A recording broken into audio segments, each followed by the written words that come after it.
오늘 하나님 말씀은 요한복음 10장입니다. 요한복음 10장.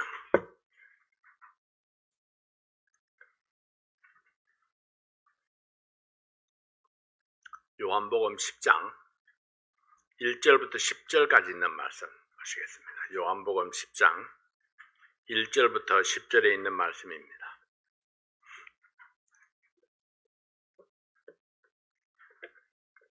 내가 진실로 진실로 너희에게 이르노니 양의 우리의 문으로 들어가지 아니하고 다른 데로 넘어가는 자는 절도며 강도요 문으로 들어가는 이가 양의 목자라. 문지기는 그를 위하여 문을 열고 양은 그의 음성을 듣나니 그가 자기 양의 이름을 각각 불러 인도하여 내느니라. 자기 양을 다 내어놓은 후에 앞서가면 양들이 그의 음성을 아는 고로 따라오되 타인의 음성은 알지 못하는 고로 타인을 따르지 아니하고 도리어 도망하느니라. 예수께서 이 비유로 저희에게 말씀하셨으나 저희는 그 하신 말씀이 무엇인지 알지 못하니라. 그러므로 예수께서 다시 이르시되 내가 진실로 진실로 너희에게 말하노니 나는 양의 문이라. 나보다 먼저 온 자는 다 절도요 강도니 양들이 듣지 아니하였느니라. 내가 문이니 누구든지 나로 말미암아 들어가면 구원을 얻고 또는 들어가며 나오며 꼴을 얻으리라. 도적이 오는 것은 도적질하고 죽이고 멸망시키려는 것뿐이요 내가 온 것은 양으로 생명을 얻게 하고 더 풍성히 얻게 하려는 것이라. 아멘. 아버지 하나님 감사합니다. 오늘 이 말씀을 통해서 저희들의 심령 가운데 말씀해 주실 때에 아버지 하나님 예수 그리스도를 우리가 기쁨으로 맞아들이고 또 기쁨으로 섬기는 그런 저희들 되게 도와주시옵소서. 예수님께서 나의 생애 가운데 의미하는 바가 무엇인지를 분명히 알고 주님을 올바르게 섬기는 저희들 될 수 있도록 도와주시옵소서. 이 시간에 종의 입술을 주장해 주시고 하나님의 말씀을 또 바르게 선포할 수 있도록 도와주시옵소서. 예수님 이름으로 기도하옵나이다. 아멘. 우리에게는 양이란 동물이 친숙하지 않거니와 또 고대 중동 지방의 문화와 현대 우리나라의 문화와는 굉장히 다릅니다. 그러니까 조금 낯설은 문화다 이런 이야기죠. 미국에 와서 양고기를 좀 먹기는 하지만은 고기만 먹지 사실은 양을 키우는 사람은 한국 사람들은 별로 없는 것 같아요. 그러나 양이 이제 염소하고 조금 비슷하다 보니까 한국에서 염소를 키워본 사람은 조금 그 성질을 좀 알기는 합니다. 근데 양은 또 염소하고는 또 좀 다릅니다. 예를 들면은 양은 앞에서 가면서 양이 뒤따라오게 이렇게 이끌지만은 염소는 그렇게 되지가 않아요.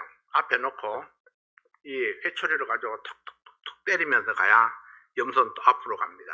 이게 앞에서 끌면은 또 이렇게 버텨가지고 끌려가지가 않아요. 그리고 엄청나게 고집이 센 것이 염소죠. 안 끌려옵니다. 그래서 양과 염소가 많이 이렇게 다른데 우리는 양이 우리의 삶 속에 우리의 문화 속에 좀 낯설은 동물이다 하는 사실을 말씀드리는 겁니다. 당시의 양치기들은 낮 동안에는 양을 풀 좋고 물 좋은 곳을 찾아다니면서 여기저기 데리고 다녔습니다. 그러다가 저녁이 되면은 양들을 우리 안에 들어가서 쉬게 하는데 당시 우리에는 두 종류의 우리가 있습니다. 그러니까 양치기들이 들판으로 멀리 나가서 양을 칠 때에는 매일매일 동네로 돌아오지를 않습니다. 그래서 들판에 나가서 이제 양을 칠 때에 요셉의 형제들이 그랬죠. 요셉의 형제들이 양을 치러 나가가지고 요셉이 그 아버지의 그 심부름으로 형들을 찾아갔는데 원래 도단에 있다고 그랬더니 거기 가니까 없어요. 그래서 또 다른 곳으로 어디로 갔나 찾아서 형들을 찾아다녔던 그런 것을 보게 되면은 하루 만에 이렇게 집으로 돌아오는 그런 양 치는 것이 아니고 덜로 다니면서 양을 치러 다니는데 이때는 어떻게 하느냐면은 저녁이 되면은 돌멩이 같은 걸로 이렇게 쭉 이렇게 담을 이렇게 쌉니다. 물론 뭐 높이 안 싸도 되지만은 이제 이 울타리를 만드는 거죠. 돌멩이로 울타리를 쭉 만들고, 그리고 한 곳에 이제 문을 이렇게 남겨 놓습니다. 그리고 남겨 놓은 요곳에 목자가 딱 누워서 잠을 자는 겁니다. 그러면 양들이 그 안에서 그것도 담이라고 밖으로 안 나가고 그 울타리 안에서 이제 잠을 딱 자게 되는 거죠. 이것이 이제 들판에 있는 양우리입니다. 그러나 동네에 들어오면은 양우리를 집집마다 다 가지질 않습니다. 동네에 들어온다 할지라도 그 동네라는 것이 천막으로 되어 있는 동네잖아요. 네, 천막으로 되어 있는 동네니까 그 동네에 그렇게 되어 있질 않고 공동 양우리가 있습니다. 공동 양우리. 그러면은 크게 양우리를 이렇게 만들어 놓고, 그리고 이제 이 양우리에는 별도로 지키는 그 문지기가 따로 고용이 되어 있습니다. 모든 목자들이 와서 지키는 게 아니고 이제 따로 고용되어 있는 그런 문지기가 있습니다. 그럼 동네 사람들이 양떼를 다 거기다 몰아넣고 이제 문지기에게 맡겨놓고는 자기 집에 들어가서 쉬죠. 그러면 아침이 되면은 이제 그 밤에는 이 문지기가 이제 문을 지키고 있는 겁니다. 그리고 아침이 되면은 목자가 와가지고 자기 양떼들을 불러내는 겁니다. 뭐 최석태, 조미경, 강영수 이러면서 불러내는 거죠. 네, 그러면은 그 목자의 음성을 듣고 양떼들이 주르륵 나오는 겁니다. 그러면 이제 목자가 앞장서서 탁 가면은 그 자기 양떼들이 뒤를 쫙 이렇게 따라 나오는 거죠. 그래서 여기에 보면은 양들이 목자의 음성을 안다 이렇게 이야기하죠. 양들이 그 목자의 음성에 길들여져 있는 겁니다.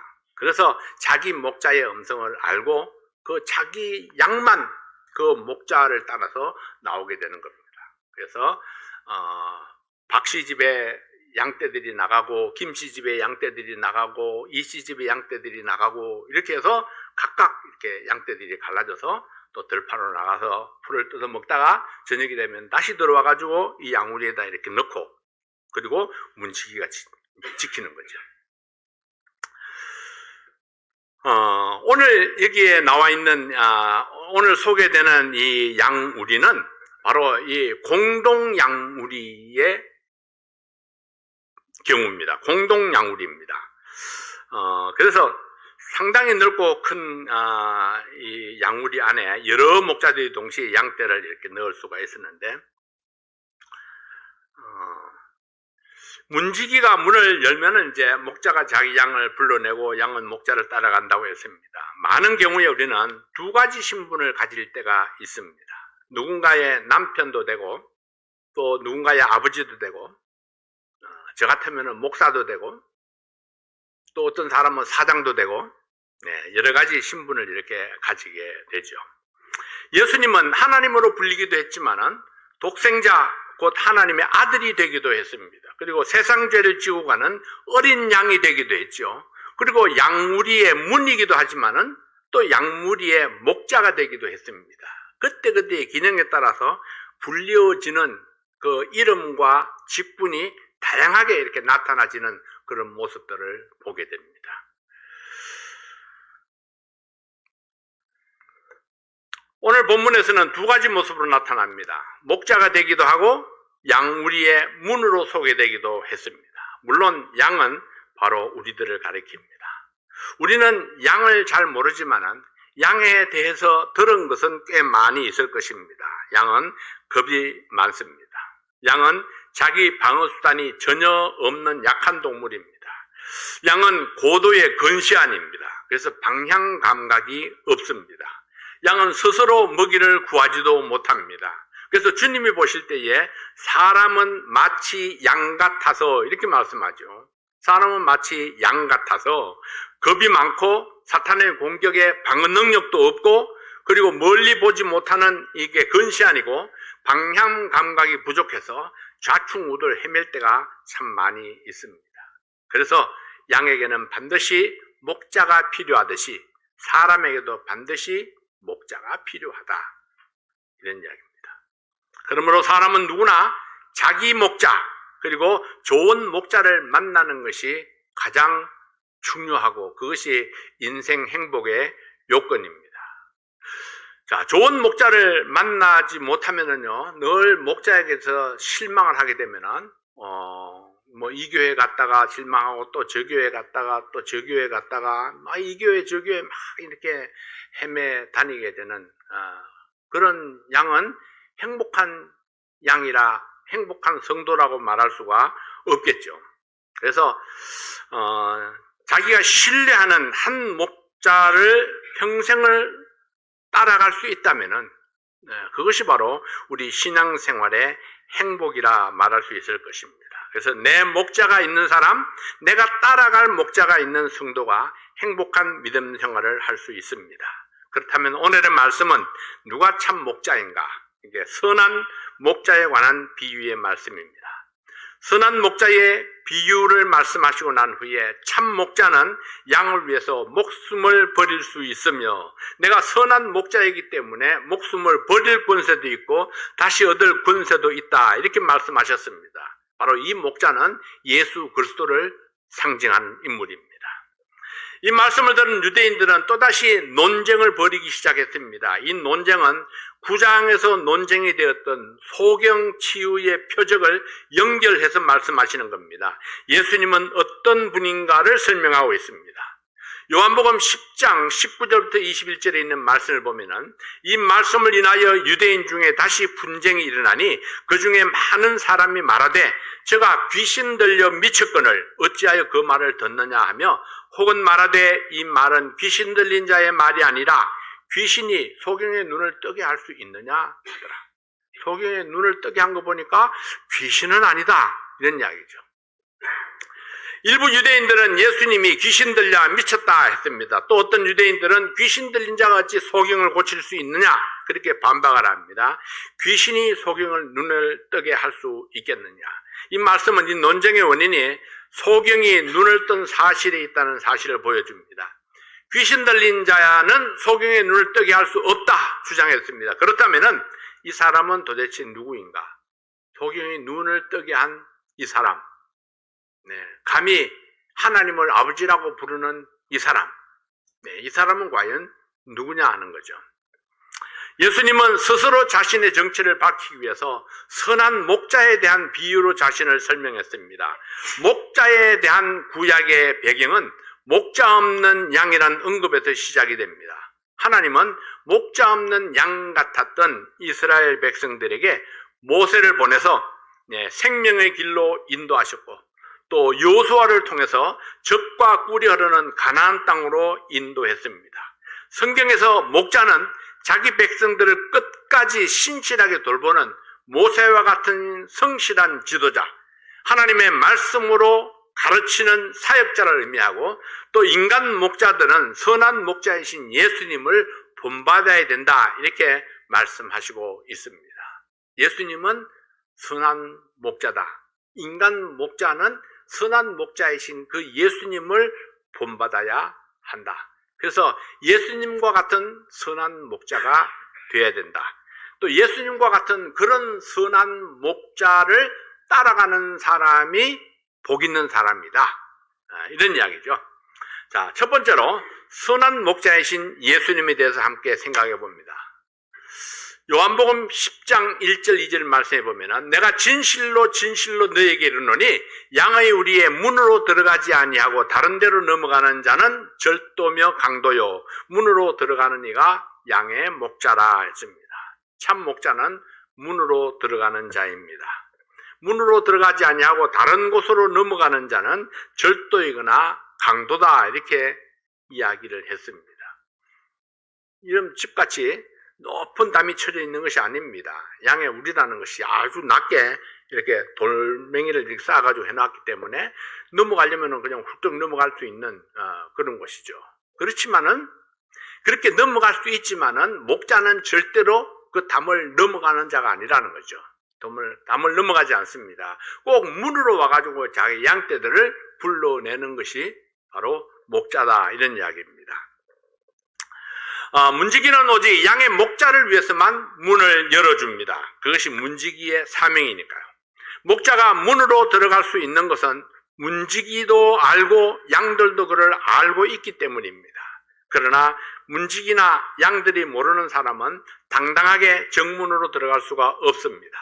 정문으로 들어갈 수 없어서 담을 넘는 자는 참 목자가 아니라 강도나 절도라는 것입니다. 절도나 강도를 막을 수 있는 문지기는 또 무엇일까요? 거짓 목자의 길은 가로막고 참 목자에게는 문을 열어주는 그가 바로 하나님의 말씀을 대변하는 성령 하나님이십니다. 성령께서는 그렇게 강력하게 막고 있지만은 그럼에도 불구하고 뚫고 들어가는 자가 있습니다. 어떤 사람? 성령을 거역하는 사람. 성령이 막고 있지만은 성령을 거역하고 들어가서 강도질을 하고 절도질을 하는 그런 사람이 있다 하는 거죠.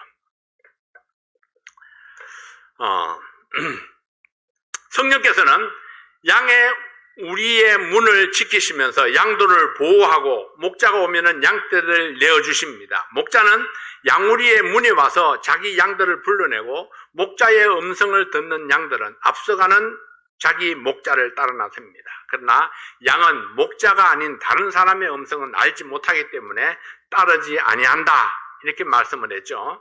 이것은 예수님께서 자신을 나타내기 위해서 들려주신 비유의 말씀입니다. 예수님의 음성을 듣지 못하는 자, 예수님을 알지 못하는 자는 예수님의 양이 아니다. 이런 이야기죠. 예수님의 양이 아니다. 그리고 목자의 인도함을 받을 수가 없습니다. 그러나 유대인들은 이 비유를 듣고도 그 뜻을 깨닫지 못했습니다. 누가 양이며 누가 참 목자인지 알지 못했습니다. 누가 참 목자입니까? 문으로 들어가는 자, 문지기를 알고 문지기도 아는 자.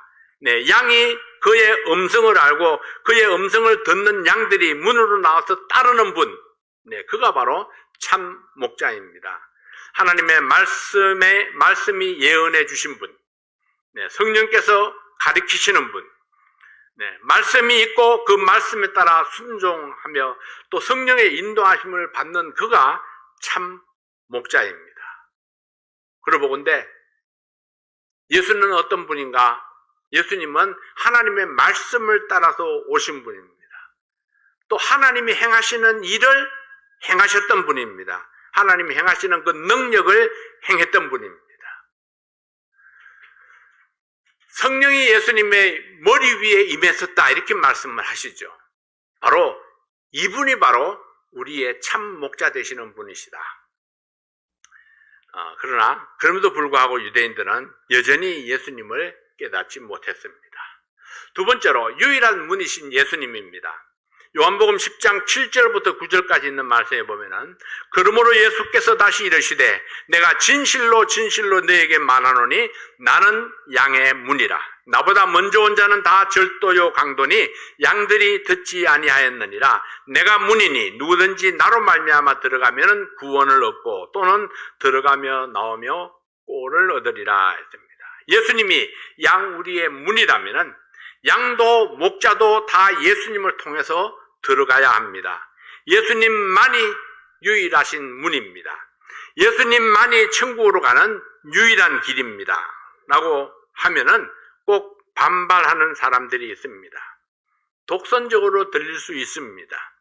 배타적이라 할 수도 있겠죠. 왜 예수만이 진리냐고. 그러나 세상 모든 사람들이 다 반발해도 진리는 변하지 않습니다. 이것은 다수결로 결정할 문제가 아닙니다.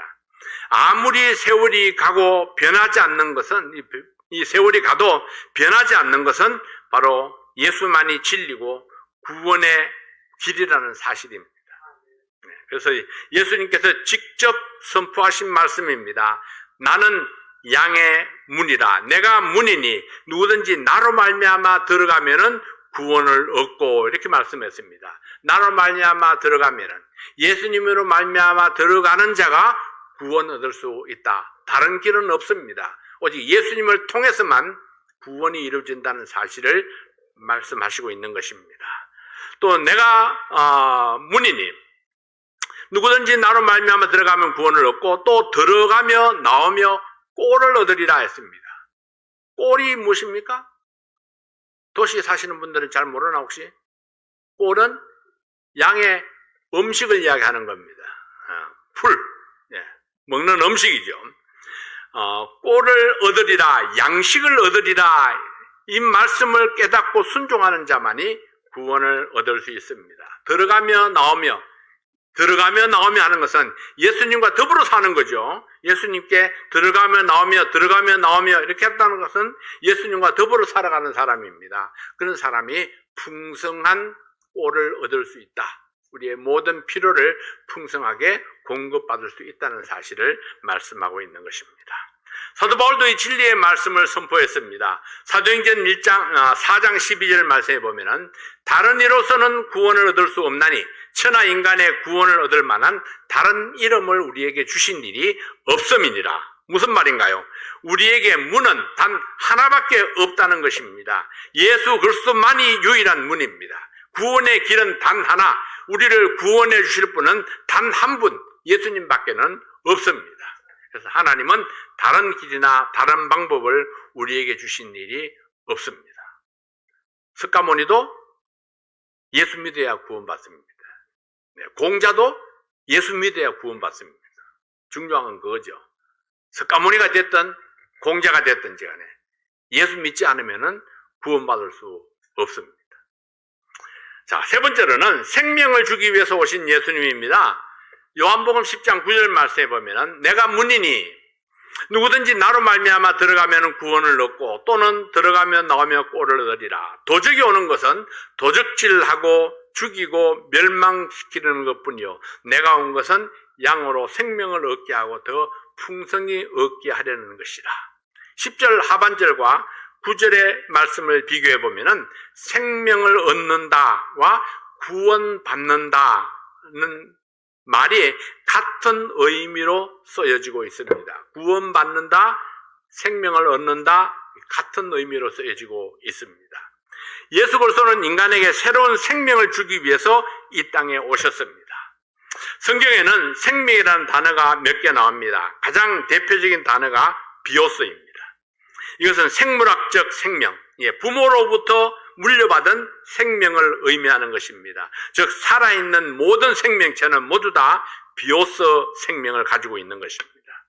또 한 단어는 조회라는 단어입니다. 이것은 새로운 생명, 하나님께로부터 난 생명, 영원한 생명을 가리키는 단어입니다. 즉 구원받은 사람만이 이 조회를 가지고 있습니다. 본문 10절에 생명을 얻게 하고 이 생명은 조회라는 단어로 쓰여지고 있습니다. 여러분, 이 생명의 종류가 다르면은 살아가는 방식이 다릅니다. 생명의 종류가 다르면은 살아가는 방식이 다릅니다. 인정하십니까? 아직 잘 모르겠죠? 네. 돼지의 생명을 가지고 있으면은 꿀꿀이족을 찾습니다. 돼지가 소고기를 찾지 않죠. 우리가 돼지에게는 특급 호텔입니다.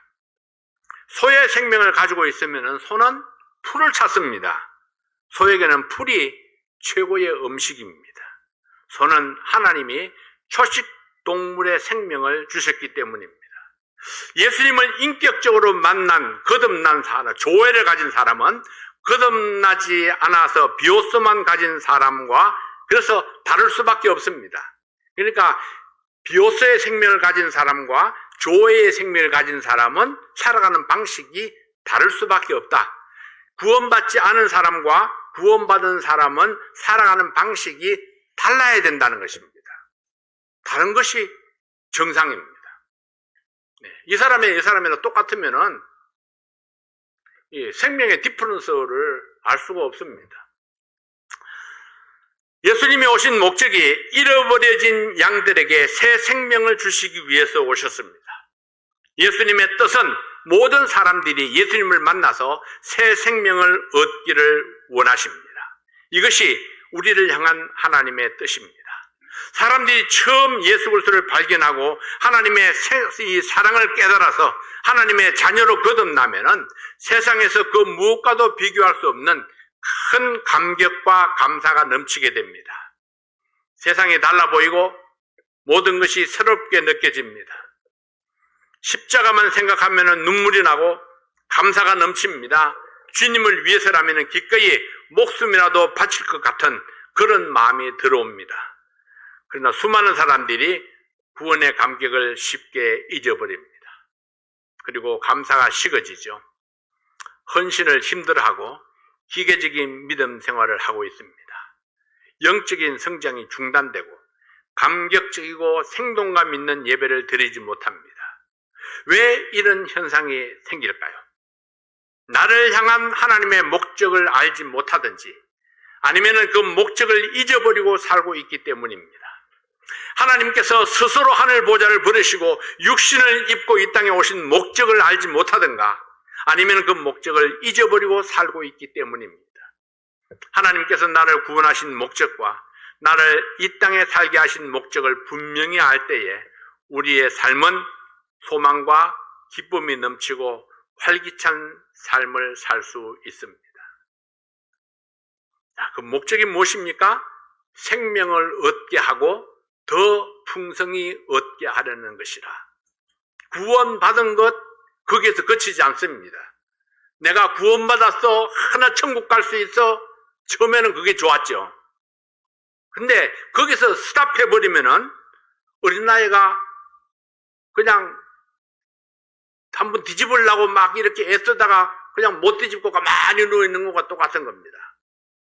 근데 그러면 얼마나 엄마가 답답하겠어요. 때가 되면은 뒤집어야죠. 그리고 기어야지. 그 다음에 일어서야 됩니다. 그리고 뚜벅뚜벅 걸어야 됩니다. 그 다음에는 뛰어야 됩니다. 그 다음에 힘을 쓸 수도 있어야 되죠. 그리고 공부를 하고 머리가 팽팽 돌아가기도 해야 됩니다. 풍성한 삶을 산다 하는 것은요, 제 역할을 다 하는 것입니다. 제 구실을 다 하는 거죠. 여러분, 우리의 자녀들이 어떻게 자라면 좋을까요? 유명한 사람이 되는 것, 능력 있는 사람이 되는 것, 그것도 좋겠죠. 그러나 여러분, 제 구실을 다 하고 살면은 그걸로 땡입니다. 제 구실을 다 하고 산다면, 남자가 됐든 여자가 됐든 자기 구실을 다 하고 산다면, 그래서 들어가면 나오면 꼴을 먹고 그리고 하나님께서 주신 것으로 만족하고 기뻐하며 살 수 있다면 그것이 바로 행복입니다. 여러분, 우리의 자녀들을 향한 우리의 최종 목적은 그들의 행복에 있어야 합니다. 하나님께서 우리에게 원하시는 것도 바로 그것입니다. 자, 우리가 조회라는 하나님의 생명을 딱 얻게 되면은 그러면 이전과는 다른 생활 태도를 가지기를 원하는 것입니다. 비오스를 가지고 있을 때는 세상적인 출세를 원했다 할지라도 조회라는 생명을 갖게 되면은 하나님께 영광, 주님 때문에 기뻐하고 감사하고 그리고 날마다 행복을 찾아가는 뭔가를 막 쌓아놓는 것보다는 내 행복과 평안을 찾아가는 그런 삶을 사는 것, 이것이 바로 조회의 생명을 가진 새로운 거듭난 생명을 가진 사람의 모습이 되어야 된다는 것입니다. 도적은 남의 것을 훔치는 자입니다. 도적이 어떤 집에 몰래 들어가는 것은 무엇인가 귀중한 것을 훔치기 위한 목적을 가지고 들어갑니다. 사소한 작은 물건을 훔치는 도둑을 좀도둑이라 합니다. 심각한 타격을 줄 수 있는 큰 물건을 훔치는 자를 큰 도둑이라 그렇게 이야기를 하죠. 그런데 오늘 본문에 소개되는 도둑은 물건을 훔치는 도둑이 아니라 마음을 훔치는 도둑입니다. 순종의 마음을 훔치는 도둑, 감사의 마음을 훔치는 도둑입니다. 순종의 마음을 도둑 맞고 감사의 마음을 도둑 맞으면은 그 영혼은 메마르고 삭막하게 되어서 그리스도의 향기를 잃어버리게 되는 것입니다. 그래서 우리는 무엇보다도 내 마음을 지키라. 주님께서 그렇게 말씀하신 거예요. 내 마음을 지키라. 내 마음을 도둑 맞지 않도록, 내 감사하는 마음을 도둑 맞지 않도록 내 마음을 지키라. 에덴 동산에 하와에게 찾아온 도둑이 있었습니다. 하와는 그가 도둑인지를 알지 못했습니다. 달콤한 말로 하와의 귀에 속삭였습니다. 하나님 말씀을 그대로 믿고 순종하는 것이 얼마나 어리석은 것인가, 이렇게 속삭입니다. 더 좋은 것들이 얼마나 많이 있는데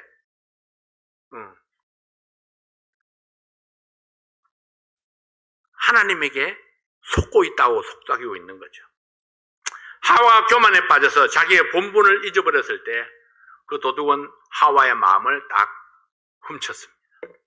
하나님께만 순종하던 그 마음을 훔쳤습니다. 겸손하던 그 마음을 훔쳤습니다. 하나님이 주신 것으로 만족하고 감사하던 마음을 훔쳐버렸습니다. 하나님께로 향하던 하와의 순종하는 마음이 도둑 맞았습니다. 네, 그 도둑은 하와에게 주신 것에 감사하는 마음을 훔쳐갔죠. 허락되지 않은 것을 욕심내는 그 탐심을 대신으로 주었습니다.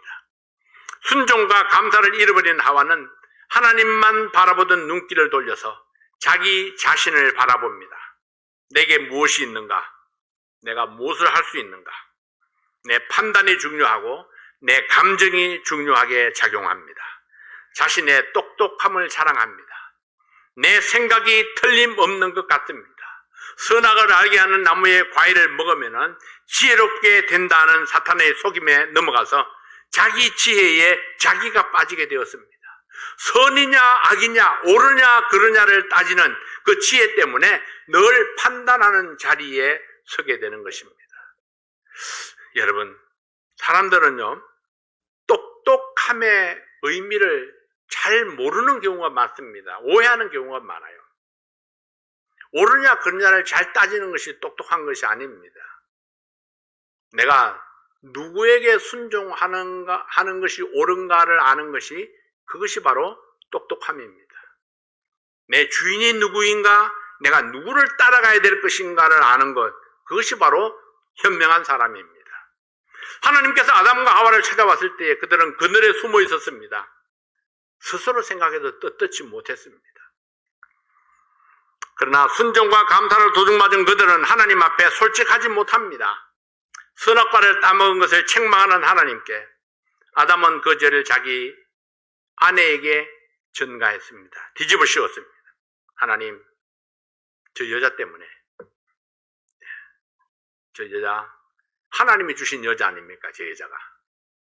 하나님이 주신 저 여자 때문에 내가 선악과를 먹었습니다. 이렇게 이야기를 합니다. 여자는 뭐라고 합니까? 하나님이 창조하신 뱀. 그 뱀이 나를 꾀었기 때문에 내가 그것을 먹었습니다.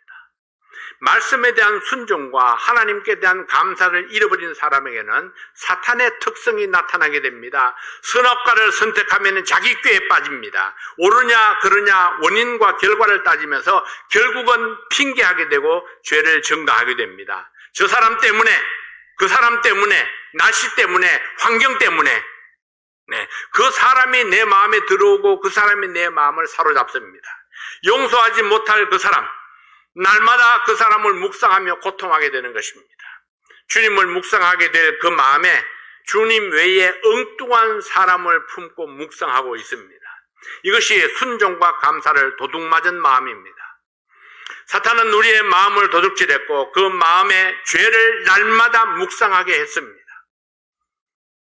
그 마음의 묵상이 죄의 열매들을 맺게 했던 것입니다. 사탄은 인간의 마음을 도둑질하고 그 영혼을 죽이고 영원한 지옥에 멸망시키기 위해서 왔습니다. 그래서 우리는 사탄의 속삭임에 속지 말아야 합니다. 천사를 가정하고 달콤하게 속삭이면서 부드럽게 접근하지만은 결국은 인간을 망가뜨리기 위해서 다가오는 도둑입니다. 사탄에게 빼앗긴 마음, 도둑질을 당한 그 마음을 다시 찾아서 감사와 순종을 회복시키기 위해서 예수님이 오셨습니다. 예수님의 생명을 가진 거듭난 사람은 예수님처럼 살도록 소망해야 합니다. 예수님이 내 마음을 지켜주시도록 날마다 우리가 예수님께 맡겨야 합니다. 무엇보다도 우리의 마음을 지켜라. 내 마음을 지켜야 됩니다. 네 번째로 풍성한 삶을 위해서 오신 예수님입니다. 본문 10절에 보면은 우리가 예수 믿는 것은 영원한 생명 얻는 것만이 목적이 아니라는 사실입니다. 생명 얻은 다음에 그 다음 단계가 무수히 많습니다. 영생을 얻는 것, 구원받는 것은 이제 막 1단계를 통과한 것입니다. 주님은 우리로 하여금 생명을 얻고 더 풍성한 생명을 얻기 원하십니다. 아기들 있죠? 얼마나 이쁜지 모르겠습니다. 나이가 들수록 아기들이 더 예쁘게 보입니다. 저만 그런가요? 사실 아기의 생명은 아주 약한 생명입니다. 조심조심 다루어야 하죠. 아기의 생명은 결코 풍성한 생명이라 말할 수 없습니다. 아기의 삶은 풍성한 삶이라 말할 수가 없습니다. 누군가에 도와주지 않으면 혼자 스스로 살아갈 수 없는 것이 아기죠. 어린 생명이 장성하지 아니하면 아무것도 누릴 수가 없습니다. 어떤 사람은 구원받은 것으로 만족합니다. 천국 갈 수 있는 자격을 얻은 것으로 만족한다면 하나님께 받은 은혜에 보답할 수 없습니다. 주님께서 기뻐하시는 열매를 맺을 수도 없습니다. 그리고 주님을 섬기는 삶이 얼마나 아름다운가를 느끼지도 못합니다. 단지 생명을 얻는 데 그치지 아니하고 우리는 더 풍성한 생명을 얻어서 풍성하게 살아야 되지 않겠습니까? 그것이 구원받은 하나님의 친백성을 향한 하나님의 뜻입니다. 그분은 우리가 이 땅에서 영적으로 성숙해져서 하나님의 축복을 마음껏 누리면서 행복하게 살기를 원하십니다. 어떻게요? 행복하게 살기를 원하십니다. 에베소서 1장 3절 말씀을 보십시오. 에베소서 1장 3절 말씀에 보면은 하늘에 속한 모든 신령한 복을 누리고 살기를 원하신다고 말씀합니다. 하늘에 속한 모든 신령한 복을 하늘에 가서 누리는 게 아니고 이 땅에 살면서 누리기를 원하시는 겁니다. 이 땅에 살면서. 이 땅은 고난이 많은 땅인데요. 늘 고난이 떠나지 않는데요. 그런 가운데서도 하늘에 속한 신령한 복을 이 땅에서 누리라고 말씀하시는 것이 하나님의 뜻입니다. 그러나 안타깝게도 대부분의 성도들은 누리지 못하고 있습니다. 예수님의 첫 단계 목적은 생명을 얻게 하는 데 있습니다. 예수님은 자신의 생명을 버려서 하나님의 뜻에 순종하심으로 잃어버린 생명을 찾아주려 하셨습니다. 예수님께서는 마태복음 26장 39절에서 내 아버지여 만일 할만하시거든 이 잔을 내게서 지나가게 하옵소서. 그러나 나의 원대로 마옵시고 아버지의 원대로 하옵소서. 그렇게 기도했습니다. 예수님은 하나님의 뜻을 세우기 위해서 기꺼이 죽음의 잔을 마시고 순종했습니다. 하나님의 뜻을 이루는 것, 그것이 예수님이 오신 목적이기 때문입니다. 하나님의 뜻이 무엇입니까? 요한복음 6장 40절 말씀에 보면은 내 아버지의 뜻은 아들을 보고 믿는 자마다 영생을 얻는 이것이니 마지막 날에 내가 이를 다시 살리리라 하십니다.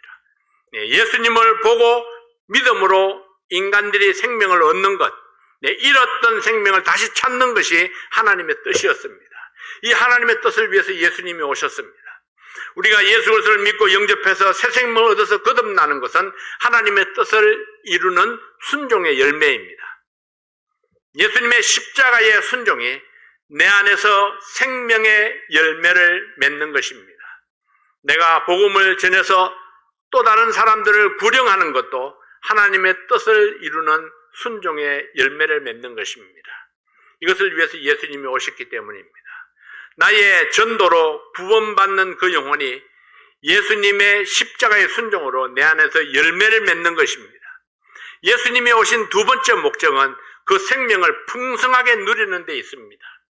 생명이 있긴 있는데 구원받은 것은 분명한데 기쁨도 없고 감사도 없고 늘 고통 가운데에 살아가는 사람은 있지 않습니까? 생명은 있어도 생기가 없는 사람, 살아있어도 죽은 것 같은 삶을 사는 사람, 근데 하루하루를 소망이 없는 사람처럼 그런 살아가는 성도, 교회에 오는 것이 그냥 기계적으로 왔다 가는 사람, 우리 주님께서는 풍성한 삶을 우리에게 주시기 위해서 오셨습니다. 풍성한 생명은 어디에서 오게 됩니까? 믿음 생활을 즐기는 것입니다. 여러분, 믿음 생활은 즐기는 겁니다. 믿음 생활은 고행하는 것이 아닙니다. 고난을 막 참고 견디는 것이 아닙니다. 주님을 생각만 해도 마음이 흐뭇하고 즐거운 삶입니다. 주님께 드려지는 예배를 생각하면 설레이는 마음이 있습니다. 교회에서 주님을 위해서 봉사하고 헌신할 수 있는 기회가 기다려집니다. 이런 모습들이 풍성한 신앙생활을 하는 성도의 모습입니다. 예수 그리스도를 영접해서 생명을 찾았으면 이제는 순종과 감사를 회복해야 합니다. 예수님께서는 우리가 사탄에게 도둑맞았던 순종과 감사의 마음을 다시 찾아주기 위해서 오셨습니다. 잃어버린 감사, 아담과 하와가 잃어버린 감사, 사탄이 도둑질해 갔던 감사를 다시 찾아야 합니다.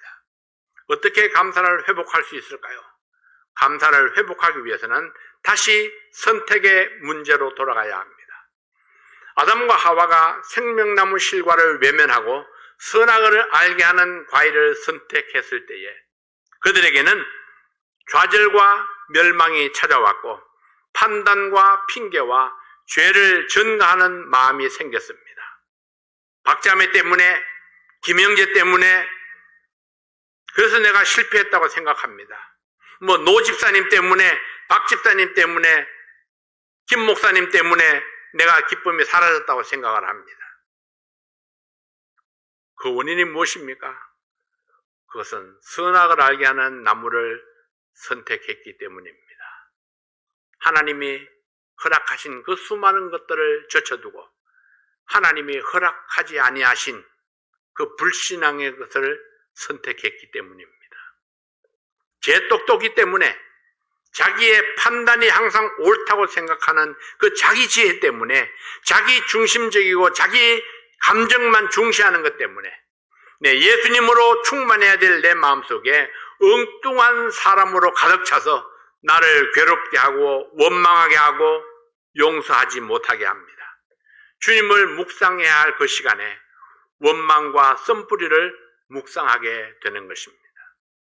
자, 여러분 간단합니다. 내 마음속에 누군가를 원망하는 마음이 있으면 나는 실패하고 있는 겁니다. 누군가를 생각하면 감사하는 마음이 있으면 난 성공하고 있는 거예요. 그가 누가 됐든지 간에 내가 아는 어떤 사람을 생각하면서 감사하는 마음이 일어난다면 난 성공하고 있는 겁니다. 누군가를 생각하면 내 마음에 기쁨이 솟아난다면 여러분 난 성공하고 있는 거예요. 그러나 누군가를 생각하는데 내게 고통이 있다면 나는 실패하고 있는 겁니다. 자기를 판단하는, 진단하는 것이 아주 쉬운 거죠. 누군가를 미워하면서 내가 행복할 수는 없습니다. 누군가를 원망하면서 내가 신앙생활을 즐길 수는 없습니다. 저절로 되지는 게 아닙니다. 내가 선택하는 겁니다. 내가 감사를 선택하고 기쁨을 선택하는 겁니다. 내가 안 되는데요? 내가 안 되는 이유가 뭔지 아십니까? 붙잡혀 있기 때문에 그런 거야.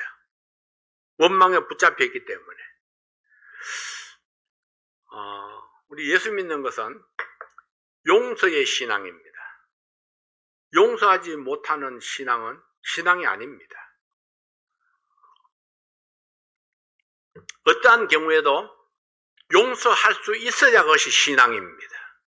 내게 잘못한 사람이라 할지라도, 죽을 죄를 진 사람이라 할지라도 내가 용서하지 못하는 것은, 예수님은 지옥에 갈 내 죄까지 용서하셨는데 내가 용서하지 못한다는 것은 예수님보다도 더 내 생각을 더 높이, 더 중요하게 생각하는 거죠. 사랑하는 성도 여러분, 예수님이 오신 목적은 우리로 하여금 용서받게 하고 용서하게 하기 위해서입니다. 그래야 내 마음이 자유를 얻을 수 있습니다. 예수님이 오신 목적은 우리로 생명을 얻게 하고 더 풍성한 삶을 누리게 하기 위함이라 했습니다. 이것을 날마다 우리 앞에 주어지는 선택의 기로에서 원망과 핑계가 아니라 감사를 선택할 수 있어야 합니다. 하나님께서는 우리가 자책하고 고통 속에 빠지는 것을 원치 않습니다. 하나님께서는 우리가 자신을 괴롭게 하는 것을 기뻐하지 않습니다. 예수님께서는 우리가 예수님이 그 당했던 고난을 우리도 체험하는 것을 기뻐하지 않습니다. 하나님의 생명, 하나님의 활기, 하나님의 영광을 선택하라 하십니다. 하나님의 은혜를 생각할 때 그곳에 감사가 있습니다. 사탄이 훔쳐간 감사를 회복하는 것이야말로 생명의 풍성함을 선택하는 것입니다. 이미 우리는 생명을 얻었습니다. 이제는 더 풍성한 삶으로 나아가야 합니다. 핑계와 원망을 버리고 기꺼이 감사를 선택함으로 믿음 생활을 즐기시는 성도들이 되시기를 바랍니다. 자, 여러분, 내가 복잡한 곳에서 길을 찾아간다고 생각해 보십시오. 좋은 것을 따라서 찾아가면 됩니다. 내 마음이 기뻐할 수 있는 좋은 것을 찾아서 따라가는데, 그 좋은 것을 따라가는데 거기에 예수님이 앞에 서 있는 곳이어야 됩니다. 예수님이 인도하는 그 길 중에서 좋은 길을 따라가는 것입니다.